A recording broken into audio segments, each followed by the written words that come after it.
Então, gente, como a Débora falou, meu nome é Fábio, eu trabalho com equipamento de áudio já faz algum tempo e assim, desde o começo do meu início profissional com sistemas de áudio, eu sempre quis deixar essa minha profissão a serviço do reino, né?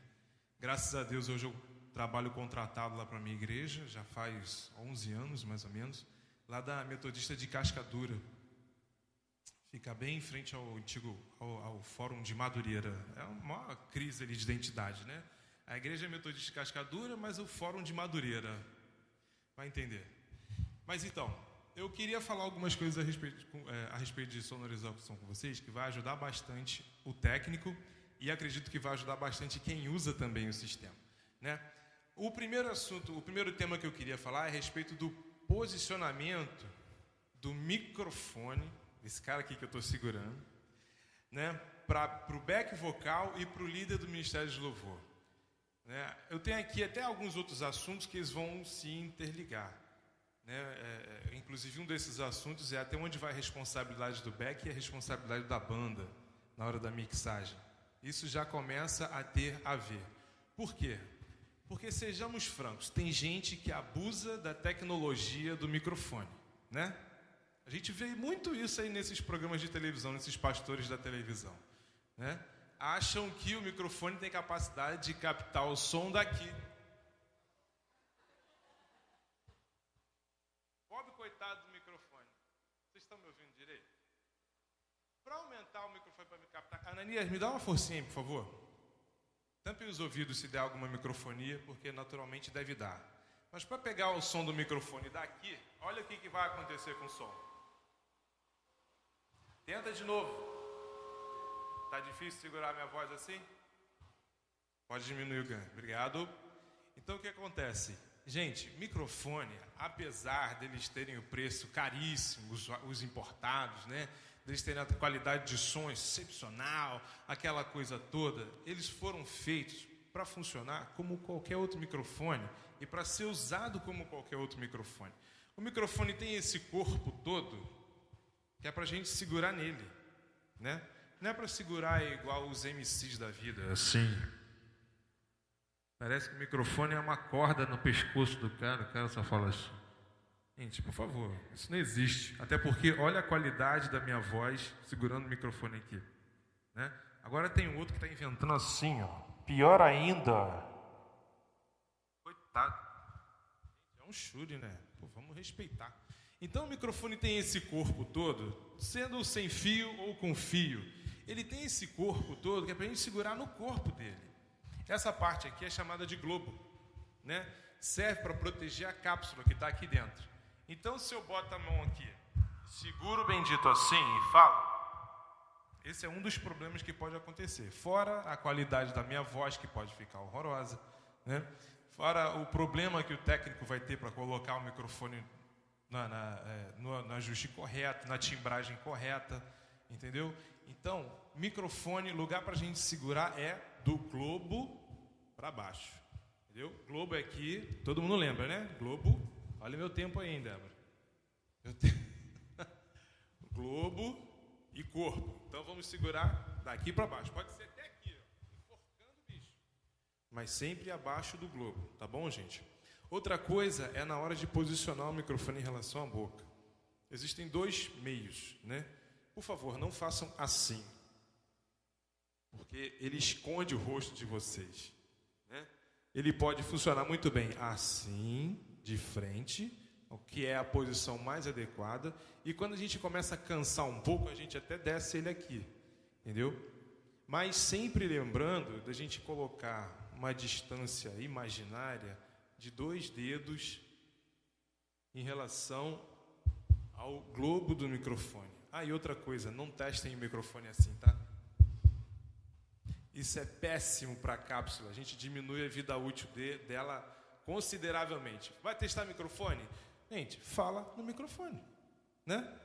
Para que testar o microfone de alguma outra forma se não for falando? Né? Tem gente que gosta até de assoprar. Acho que o pastor Gaspar faz isso. Sistema de alto-falante da igreja. Já mandou essa? Ele já mandou essa? Já. Meu pai, pastor Gaspar. Enfim, Então, gente, esses são algumas formas da gente usar o microfone da melhor maneira possível, entendeu? Sempre aqui, imaginariamente, não sei se nem a palavra certa é essa, mas a 2 dedos de distância, entendeu? Nessa posição aqui ou aqui. Não precisa ser assim, não precisa ser assim, não precisa ser aqui no umbigo também, entendeu? Aqui em cima. Certo, gente? Vamos lá. Todo mundo aqui tem nas suas igrejas retorno, caixa de retorno? No mínimo que seja 2 caixas, 3 caixas, caixa umazinha ou nenhuma, né? Tem gente que não tem nenhuma. Porque o que acontece? Às vezes a gente usa a caixa de retorno da forma errada. Como é que seria então, Fábio, a forma correta da gente usar a caixa de retorno? Primeiro, a caixa de retorno, ela foi planejada para trabalhar nos palcos, né, nos sistemas de PA, para trazer para quem está usando o sistema o uso mais personalizado possível. Eu não tenho como personalizar o uso de uma caixa se muita gente estiver usando, certo? Porque imagina a caixa de retorno, imagina aqui, e a base do púlpito aqui é a caixa de retorno. Imagina que tem quatro cidadãos assim da minha largura, mais ou menos, fazendo back vocal. Vai ficar um aqui, outro aqui, outro aqui, outro aqui. Quem é que vai se beneficiar da caixa? Quem está no meio, certo? Só que o cidadão que está aqui no canto quer ouvir a voz dele também ali. Então, o técnico, aumenta a minha voz aqui. Aí o técnico vai, é amigo, né? É irmão, tal, ajuda. E o cara lá do outro lado também vai querer. Olha lá. Só fica arrumando, dá som para o outro. Dá som para mim aqui também, irmão. Aí vai, aumenta a som para ele. E o cara que está no meio vai segurar no microfone onde não deve e vai... Ou seja, a caixa de retorno, em vez de ajudar, vai virar motivo de guerra entre o back vocal. Isso eu estou falando só o back vocal. Porque normalmente, né, nós deveríamos ter caixas de retorno para toda a banda. Ah, Fábio, você fala isso porque você trabalha com isso aí fora, é isso que você faz. Sim, mas é como funciona, entendeu? Já que a gente não pode fazer isso, vamos tentar priorizar a utilização do sistema. Como é que seria isso? Quem tiver à frente da caixa, né, se tem uma caixa só e um back de 4, mais ou menos, quem tiver à frente, por favor, fique um pouquinho mais distante da caixa. Né? Imagina que a base do púlpito ali é a caixa. Quem estiver bem de frente fica um pouquinho mais distante. E quem estiver do lado fica mais próximo. Ou seja, vamos fazer uma meia-lua em volta da caixa. Entendeu? Por quê? Mas o som vai ficar mais ou menos equilibrado para todos os lados da caixa. Entendeu? Se ficar enfileirado, né? Aqui as meninas ficaram enfileiradas porque tem essa caixa servindo e essa aqui servindo. Ótimo. Deu para dividir 2 para um lado, 2 para o outro. Funcionou bem aqui para a gente. Mas em muitos lugares, todo mundo reclama muito a respeito de retorno. Então, se possível, façam uma meia-lua em volta do retorno, entendeu? E é por quê? Porque quem estiver aqui do lado e estiver mais próximo, vai ouvir, não tão bem quanto, mas vai ouvir na mesma altura que quem estiver à frente da caixa, mas um pouco atrás. Todo mundo entendeu? Certo? Posso avançar? Outra coisa muito importante, né? Gente, querendo ou não querendo, o cara de repente não pegou nunca num livro de teoria musical, não faz ideia de quais são os nomes das cordas da guitarra, mas o técnico de som também faz parte da banda. Aí, ó, só um amém, gente? Gente, se você concorda, fala amém, gente. Entendeu? Que é para incentivar os técnicos que estiverem aqui, né? Porque o que acontece? Às vezes infeliz. Às vezes eu me sinto um infeliz. Às vezes eu me sinto infeliz. Cada coisa que eu escuto que eu me sinto infeliz. Ai, Deus, trata minha alma aí, ó. Porque, enfim, o abençoado, às vezes, está lá tentando dar o melhor de si para poder fazer a sonorização da banda. E a banda está querendo crucificar ele na cruz. Lá na minha igreja metodista, tem uma cruz, né? Vazia. Olha o que já me ameaçaram de botar lá. Né? É sério? Tá vendo lá? Vou botar você lá, ó. Que isso, irmão? Fica na paz aí, né? Então, o que acontece?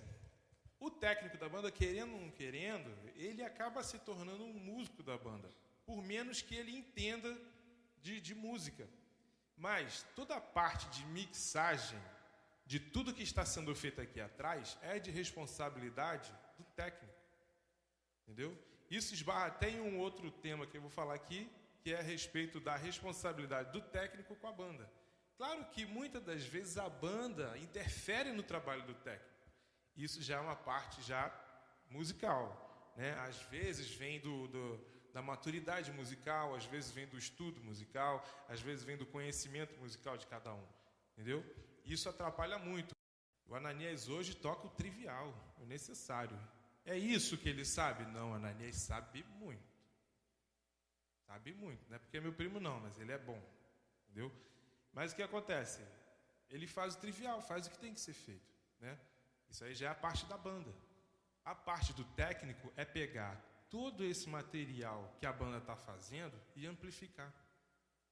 Agora, não adianta querer que o técnico faça milagre, né? Então, que vocês recebam o técnico de áudio como mais um integrante da banda.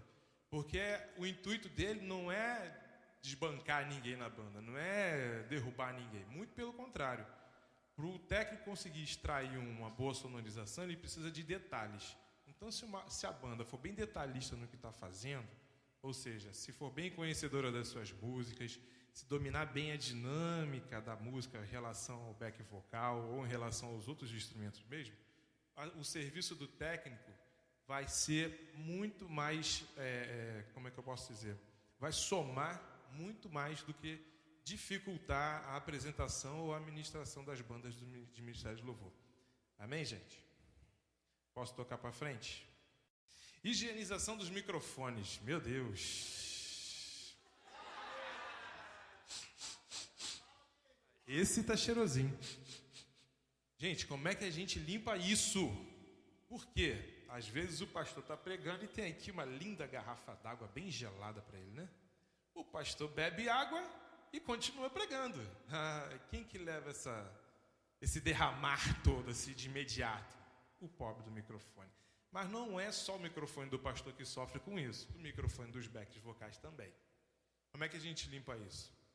Deixa eu tentar fazer aqui. Muito simples. A gente vai tirar o globo. Você consegue me ouvir bem? A gente vai tirar o globo.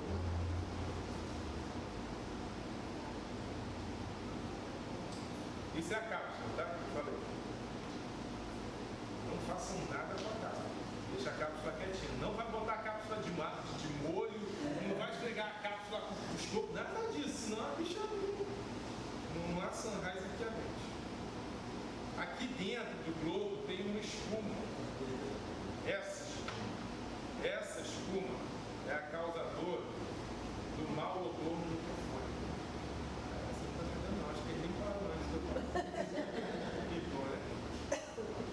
Então, o que a gente vai fazer com essa espuma? Essa espuma a gente vai pegar um potinho de margarina, vai encher até metade, bota a espuma apenas, não é o globo, não é a cápsula, é a espuma. Senão aqui a gente botou cápsula de música. É a espuma de molho do sabão em pó. Deixa um dia, entendeu? Metade do dia, se possível no sol, não é para alvejar também não, tá? Porque ela vai ser sem feitiço, você botar ela branca não. Ela já vem preta de fato, tá bom? Então, bota ela de molho no sabão em pó, todas elas juntas, 5, 10, quanto o professor tiver. Só a espuma dentro. Pá, beleza. O que a gente faz com o globo? O globo a gente vai só dar uma lavada, porque ele muitas das vezes é de metal. Né? Então vai pegar um sabão em pó, uma escovinha. Se tiver um produto antigo que o pessoal dá para limpar mármore chamado sapólio rádio, não sei se você já ouviu falar disso, né? As donas de casa não ouviu falar nisso. Mal ouviu falar no verde, aí olha lá. Né? Então pega o sabão em pó ou o sapólio é melhor, bota na escovinha debaixo d'água e dá uma boa caprichada nela. Entendeu? Depois da esponjinha de ficar de molho, você pega ela, tira o sabão na água corrente normal, bota para secar. Quando os dois estiverem secos, não é umidozinho, não é mais ou menos, é seco. Bem seco, aí você põe a espuma dentro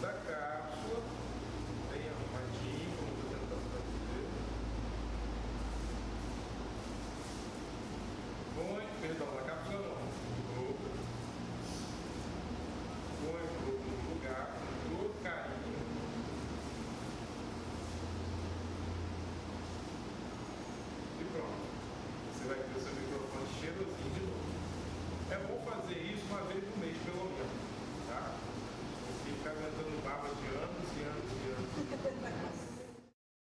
Só retomando aqui o assunto a respeito de técnico e banda, né? Toda vez que vocês forem falar com o técnico, por mais enrolado que ele esteja, né? Por favor, tentem se retratar a ele com toda a paciência, com todo carinho, com todo amor, entendeu? Como eu já falei, ele está servindo a banda, né? Ele não está ali para fazer muitas das vezes o que ele quer, né? Quando o técnico atinge um determinado nível profissional, ele começa a entender que ele está fazendo o que tem que ser feito, não é muitas das vezes o que ele quer, né?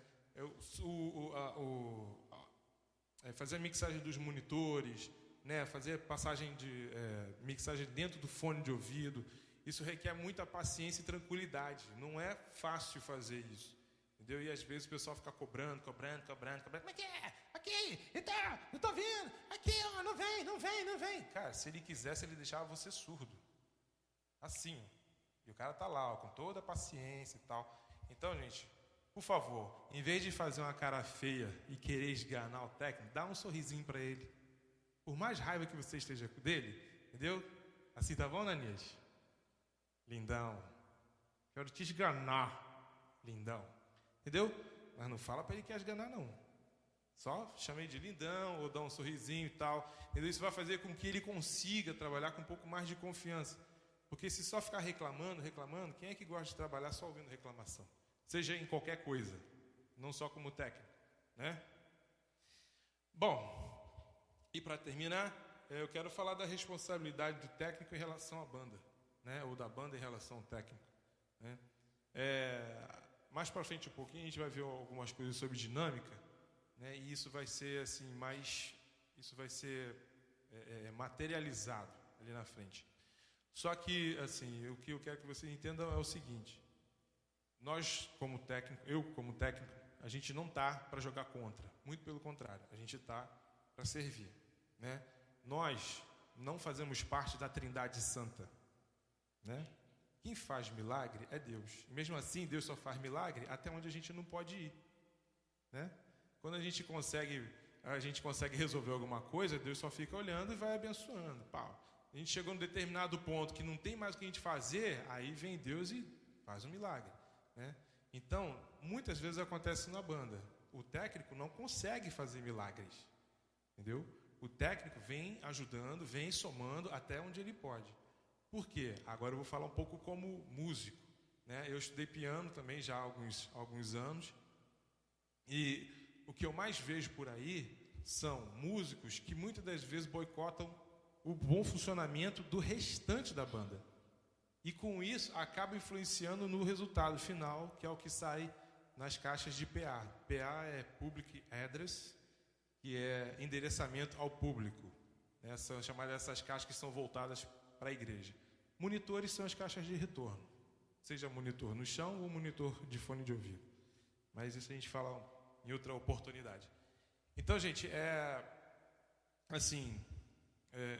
antes de reclamar a respeito de que você está ouvindo ou não está ouvindo com o técnico, preste atenção no resultado final que a sua banda está oferecendo, né? Às vezes, o cara da guitarra está tocando do seu lado. Desculpe o cara da guitarra, tá, Tomás? Mas foi o primeiro que me veio à cabeça. O cara da guitarra está tocando do seu lado, está tocando muito alto. Em vez de você dar uma ideia no guitarrista, você vai cobrar o retorno do técnico. Ai, mano, não tô ouvindo nada aqui, cara. O cara da guitarra tá, ó. Mas não tô ouvindo nada. Bicho, dá uma olhadinha pro cara. Irmãozinho, baixa um pouquinho aí, irmão. Entendeu? Enfim, tenta comunicar primeiro com as partes da banda, com os outros músicos da banda. Se não der jeito, aí você conversa com o técnico. E sempre daquela forma, né? Queridão, lindão, por favor, um pouquinho mais de retorno. Entendeu? Daí para lá, sempre com gentileza. Entendeu? A sugestão que eu sempre dou é que o back fique o mais afastado possível do instrumental, né? Aqui em cima a gente não tem muita opção de afastamento do back, mas a gente conseguiu ficar quieto ali no canto, só o tom que veio pro lado de cá, porque não tinha como botar mais um ali, e o back ficou com espaço aqui, né? Então, quanto mais afastado o back vocal ficar do instrumental, melhor. Por quê? Porque o back vocal trabalha geralmente cada um com um microfone. No mínimo, um microfone para 2. Então o que acontece? A possibilidade do microfone captar o que o restante da banda está fazendo é muito maior do que captar a voz do próprio cara que está cantando. Entendeu? Então assim, se houver a possibilidade de você botar a banda toda de um lado e o back vocal do outro, melhor.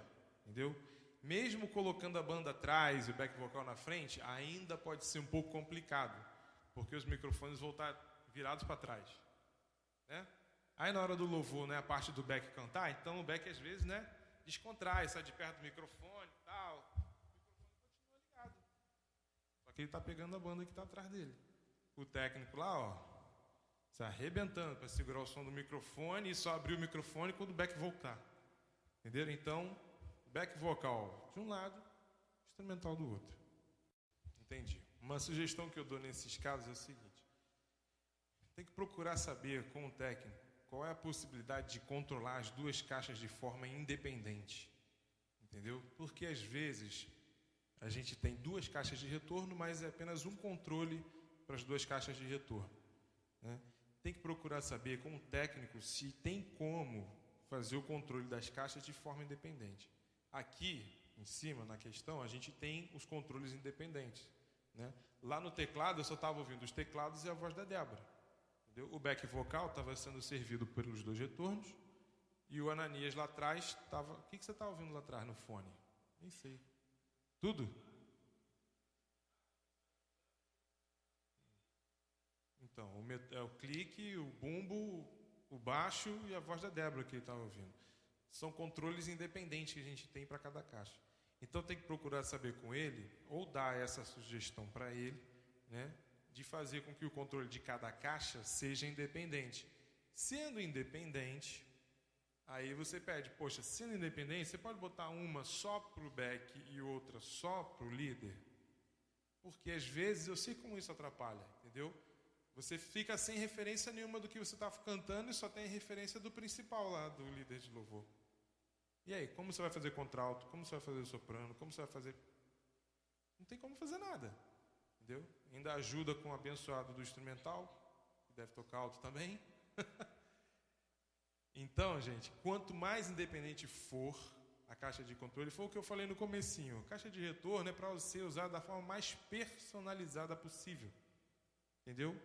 Ou seja, com o mínimo de coisas, mas as coisas que realmente precisam, e com coisas que realmente precisam surgir nela. Entendeu? Não é porque a gente tem uma caixa de retorno que tem um som legal que a gente vai botar a banda toda saindo dela. Não. Ela precisa estar endereçada para alguma coisa e realmente sonorizar ali. Por exemplo, aqui em cima, são 5 backs, né? Então, estavam, se não me engano, 2 meninas se ouvindo aqui e 3... Era isso, Ananis? Tem 3 se ouvindo na de cá e 2 se ouvindo dali. Entendeu? Claro, teve também um pequeno detalhe chamado passagem de som, né? Que é a coisa que os músicos evangélicos amam fazer, profeticamente falando. Posso ouvir um amém mais forte? Amém. Porque, gente, é uma vergonha. É uma vergonha. Eu trabalho no meio secular. Uma vez eu fui fazer um áudio para uma cantora de música popular muito conhecida, muito famosa. A banda dela era ela, um cara num baixo acústico e um cara na bateria. Pequenininha a banda. O set era pequeno. A bateria do cara era um tom, um surdo, um bumbo, caixa, hi-hat e 2 pratinhos. Só. Ela fazendo a voz principal apenas... Ela tinha 2 violões. Um ficava de stand-by e o outro que ela usava. E atrás um cara no baixo acústico. O show dela estava previsto para começar às 9 da noite. Sabe que horas ela chegou para passar o som? 1 da tarde. Com a banda deste tamanho. Deste tamanho. 3 pessoas na banda. 1 da tarde. Profissional. Profissional. E os músicos da igreja começaram a estudar música, não tem nenhum ano, chega em cima da hora para tocar. Né? Fala aí, né, Deus? Então, assim, agora Deus fala no coração. Enfim, é um workshop, não é um culto, né? Se fosse culto, ai, fica de pé e vem aqui receber oração. É um assunto um pouco mais delicado. Seria sobre timbragem dos instrumentos em relação ao sistema. Né? Assim, tentando abreviar um pouco o assunto, cada instrumento tem uma faixa de frequência que ele atua melhor. O que seria isso, Fábio? Faixa de frequência? A frequência é tudo que a gente escuta relacionado a som. Qualquer tipo de som tem uma frequência.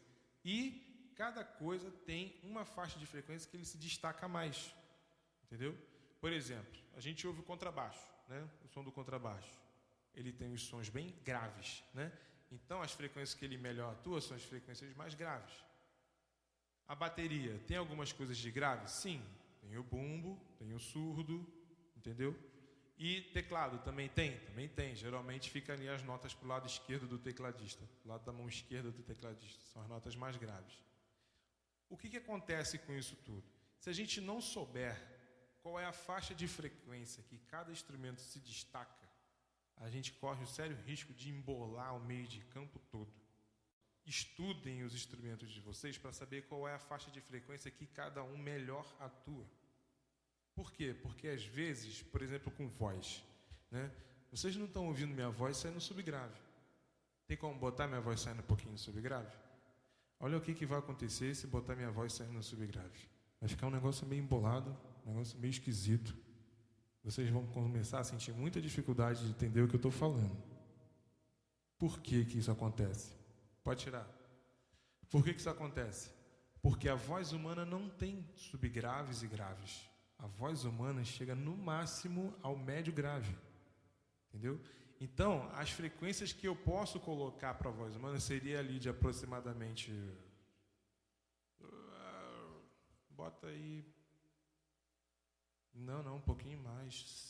160, 150 Hz para cima. Se botar minha voz para baixo, o subgrave, essa caixa aqui é a caixa de subgrave. Ela está respondendo de 80 para baixo, Nanis? De 100 para baixo. Se botar minha voz para responder aqui, o alto-falante vai se esforçar para responder minha voz. Isso vai fazer o quê? Vai começar a surgir aqueles puff, puff, puff. Pode perceber que vocês não estão... A gente não está tendo esse problema aqui de puffs, né? Geralmente esse problema surge com ênfase na letra B e na letra P. Sem o subgrave, passa batido. Mas com ele, olha o problema. O que acontece? Ele está se esforçando para responder minha voz. Só que minha voz não é para ele. Entendeu? Não é porque a minha voz é bonita, não. Porque a faixa de frequência da minha voz não chega até as frequências que ele tem que responder de fato. Então ele vai se esforçar para responder. Toda vez que ele se esforça, ele dá essa pancada. Pum, pum, pum. Isso diminui a vida útil dele. A gente sabendo qual é a faixa de frequência que cada instrumento toca, entendeu? Isso principalmente para o técnico, para os músicos também é bom saber, né? Sabendo qual é a faixa de frequência que o seu instrumento toca, funciona bem. Poxa, meu instrumento tem um timbre legal de 250 até 10 kHz. Ótimo, você vai estar abençoando a vida do técnico a eternidade. Uma vez eu fui fazer um som para o Juninho Afran. O Juninho Afran, tranquilo, retorno estéreo e tal. Mano, solta o playback aí. Soltei o playback para ele, tal, parará, ele foi tocando, ele dá uma paradinha. Você pode, por favor, aumentar 9.3K? Eu falei, cara, você é lindo. Solta o playback. Soltei o playback. Aí, perfeito, irmão. Não preciso de mais nada. Caraca, ele me deu o caminho das pedras. Entendeu? 9.3 no caso são 9.3 kHz. Né?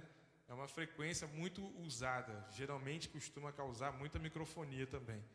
Mas, no caso dele, era o som do playback dele. Então não ia ter como dar microfonia, porque playback é um som mecânico. Né? É o dispositivo dele lá de música. Um tablet, um iPad, um telefone não tem como causar microfonia. E até porque ele está tocando um som pronto. Só que ele queria ouvir 9.3 kHz. Só isso. Aí eu fui lá e aumentei, soltei playback. Ele, tá lindo, irmão. Beleza. Se vocês pudessem fazer isso para o técnico de som, seria a glória de Deus. Porque tem gente que fala assim, meu som tá sem brilho. Acabou? Meu som tá sem brilho, irmão. Dá vontade ali na esquina, no armarinho, comprar um pote de purpurina. Segura aí!